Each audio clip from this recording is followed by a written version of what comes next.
Welcome to part 3 of the opinion piece. Mark's back in the studio, and this week's topic is mental health and well-being.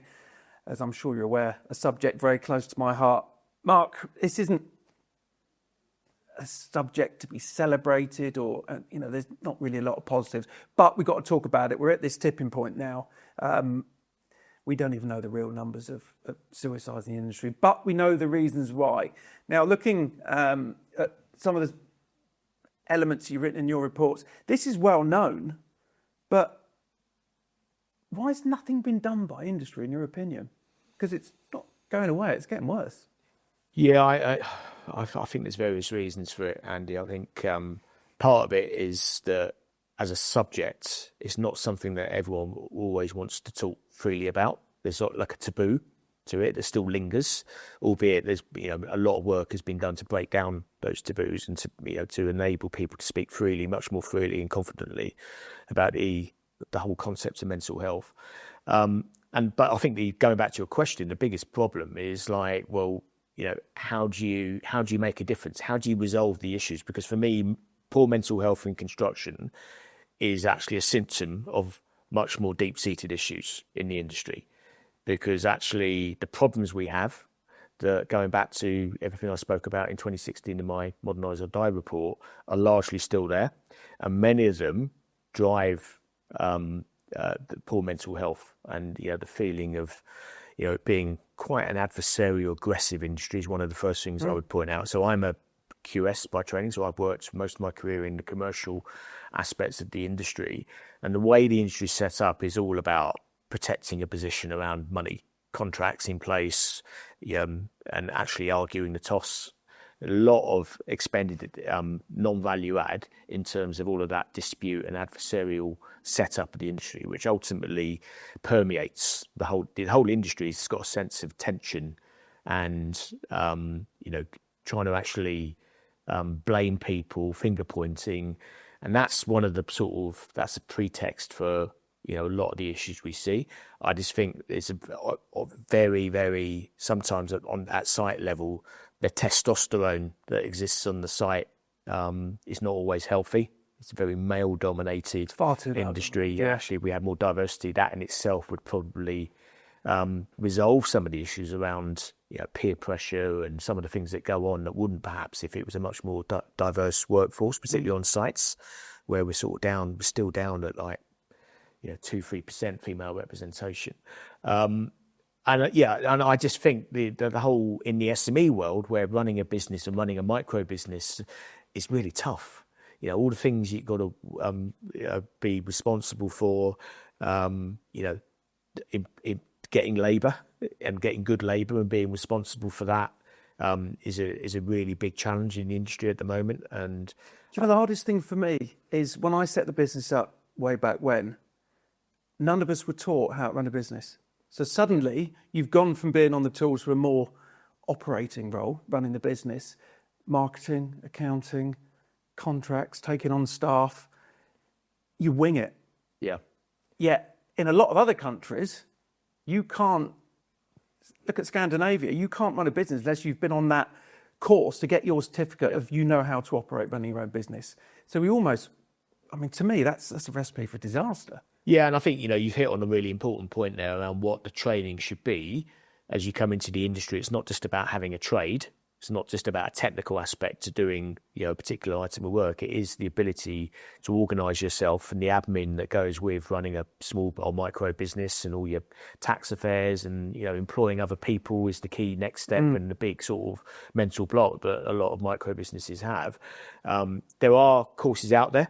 And I think it's a good thing that we do. There is some choice out there for that sort of small builder support program, but it's massively undersubscribed in terms of the people that are engaged. We don't know it's there. Yeah. So I think firstly is the awareness. Yeah. There's zero awareness or very little awareness, and then so how do you project it?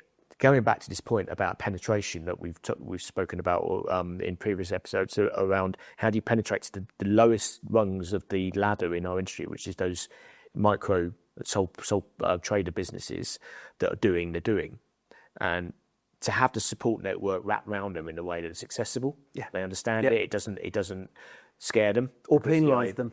Yeah, absolutely. Yeah. So, I think the funding of it, how do you actually do it in a way that represents these guys and girls have got day jobs? So, they got to earn money, but so there's some real sensitive stuff around how you structure a program like that in a way that you get maximum engagement, because it is, definitely the whole support and the worries that comes with running your own business. It's one of those sort of ticking time bombs that you have in an industry that is as difficult as ours. The whole issue of late payment and cash flow is that cash is the blood of the industry. That was one of my questions. Let's go straight into it. When are we going to sort? It's 2025. When are we going to sort payments out? Because there's still jobs advertised 180-day payment terms, and that's if you get it in on time. You get the PO number right. The accounts are actually, turn your paperwork around straight away, get on the payroll for that month. Yeah. It's a bit embarrassing, isn't it? And it needs an intervention, to be honest. There's been a lot of pressure applied to government to legislate on the issue of late payments. It's interesting that there's a piece of legislation that was about to be launched called the Procurement Act, which is for public construction projects, was governing certain governing principles around how you select contractors. And interestingly, the business minister has just called it back and said, we're not going to launch it. We're going to go out to another consultation. And some of the things in there relate to payment. So I sense government know that there is this real sensitivity around SMEs and late payment of SMEs and making sure that tier ones and large businesses are accountable for their and can demonstrate good payment. Because you're right, some of the trading terms that are out there are pretty horrendous. From a cash flow perspective, just means that you've got to fund your working capital and when you combine that with retentions and other stuff, that it means that your net cash position is always at a deficit. So I think I think it's something that government need to drive as a legislative agenda around ensuring that if you're a late payer, you get barred from government contracts, for instance. What are the carrots and sticks here around making sure that people change their behaviour? I think the carrots haven't necessarily worked in the past, so maybe it's the stick that we need to try and force better payment.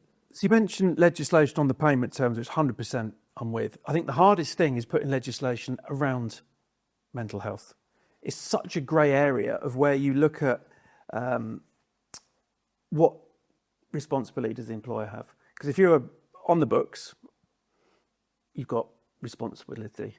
If you're a subby, agency worker, 0-hour contracts, it's a real grey area. Yeah. So this then goes into the whole legislation side of things. HSE, in a lot of people's opinion around mental health in construction, they've done nothing. So do they need to pull their act up? Because there's so much evidence proving that certain individuals are pushed to suicide through work, bullying, abuse, constantly being pushed all the time. Nothing's ever gone forward. So my view is, what are HSE doing? Yeah, and I think it's back to this issue of, there's a world of difference between health and safety in the traditional context on construction sites, which they're getting on top of because the numbers have just come down from accidents. Yeah, so it's not perfect. We're still killing 50 odd people a year through accidents, but it's better than it has been. Yeah. So I think progress there. Obviously, HSE until recently have had the whole building safety debate around fire safety on their desks as well. And I just think the mental health and well-being piece of it is not core to their mindset. It's not where they've been and where they've come from. So actually thinking about what are the interventions that are going to really impact on mental health is not in their wheelhouse potentially. And it's clear from what you said around what are the things that have happened that have led to better outcomes, that I think they're struggling with that as being sort of something that they're getting their teeth into and showing real impacts on the ground, because it does seem to be a void area. We still have a significant issue. I think there's a report late last year that said that construction, I think, is 4 times the national average around suicide. 4 times more likely to take your own life in construction. The difficulty for me, having worked with ONS, they can't give us an accurate figure. And personally, I find it very wrong that you've got government ministers and senior industry leaders basically just making figures up, because there isn't a concrete figure. And the evidence of that is with the reporting of groups, minor groups, subgroups. To give you an example, when you look at skilled trades as a line in ONS, you look at them. My ignorant view was that's a tradesperson, but they said that includes professions like jewellers.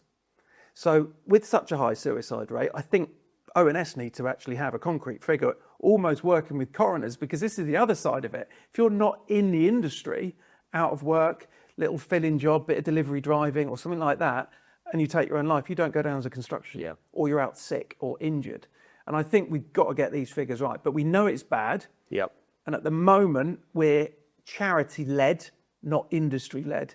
And obviously, as we said before, all the charities will never work together. I think we need some sort of leadership. Do you think it needs to be legislation? Because we've got it in contracts, we've got it in prelims. That's done nothing. Yeah, I do it. It's such a difficult thing. It is a difficult one, but I do think, and it's sort of a build on my point about late payment, that actually there are rules, there are ways in which you can intervene to try and force different outcomes. And procurement and legislated public procurement as a starter for 10 is a means of trying to actually demonstrate. It's trying to get everyone bidding for a job, for instance, to make sure that you're incorporating the right things into your contract. But most important thing here, and where I see procurement going wrong, is it becomes a tick box exercise where actually you can say, yeah, I've done that, social value, done. And actually there's no demonstration of the real outcome. So I think in all of these things, and when it comes to legislating procurement, it has to be much more around linking it to a measurable outcome. So in mental health, that would be tangible reduction in suicide rates, which is back to your point of the data. We need the data, and that I have a big bugbear around workforce statistics generally in construction, which whether it be ONS or labour force survey, the LFS, pretty poor. So I think the government have recently said that there's a level of question about the confidence in the labour force survey stats.